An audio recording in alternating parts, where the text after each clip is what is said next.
18-ാം പടിയിലും കാട്ടുകൊള്ളയോ? ശബരിമലയിലെ 18-ാം പടിയിൽ പൊതിഞ്ഞ പാളികൾ എവിടെയെന്ന ചോദ്യമുന്നയിച്ച് തട്ടാവിള കുടുംബാംഗം മഹേഷ് പണിക്കർ. സംഘടിത കവർച്ചയ്ക്ക് പിന്നിൽ പുരാവസ്തു കച്ചവട മാഫിയയും ഉണ്ടെന്ന വെളിപ്പെടുത്തലുണ്ടായത് ജനം ഡിബേറ്റിലാണ്. പുരാവസ്തു കച്ചവട മാഫിയയുമായി പ്രതികൾക്ക് അടുത്ത ബന്ധമെന്നും മഹേഷ് പണിക്കർ പറയുന്നു. 15 കാലഘട്ടത്തിലാണ് നമ്മുടെ 18-ാം പടി. 18-ാം പടി പഴയ പടി എന്ത് ചെയ്യും? പഴയ പടി കാണുന്നില്ല. ആ പഴയ പടിയും ഇതുപോലെ തന്നെ ഒരു വാല്യൂ ഉള്ള സംഭവമാണ്. ആ പടി അതുപോലെ പോയി, ഈ കൊടിമരം അതുപോലെ പോയി. കൊടിമരത്തിന്റെ പറകളെല്ലാം ഏകദേശം 10 കിലോളം സ്വർണ്ണം ഉള്ള ഒരു കൊടിമരമാണ്. ആ കൊടിമരത്തിന്റെ കംപ്ലീറ്റ് പറകളും പോയി.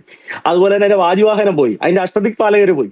എന്നിട്ട് ഇതെല്ലാം പുതുതായിട്ട് ചെയ്തിരിക്കുകയാണ്. അപ്പൊ ഈ പുതുതായിട്ട് ചെയ്തിരിക്കുന്ന സംഭവങ്ങളെല്ലാം ഡ്യൂപ്ലിക്കേറ്റ് ആണ്. ഈ ഒരു ഗ്രൂപ്പ് തന്നെ, കാര്യം ഇവർക്കെല്ലാം നമ്മുടെ ഈ സ്മാർട്ട് ക്രിയേഷൻസ് പറഞ്ഞ് നമ്മൾ ഇപ്പൊ പറയുന്ന ഈ വ്യക്തികൾക്കെല്ലാം ഇവരുടെ ഒരു ഗ്രൂപ്പ് തന്നെയാണ് ഈ ആന്റിക് വ്യാപാരം ഇവർക്കുണ്ട്.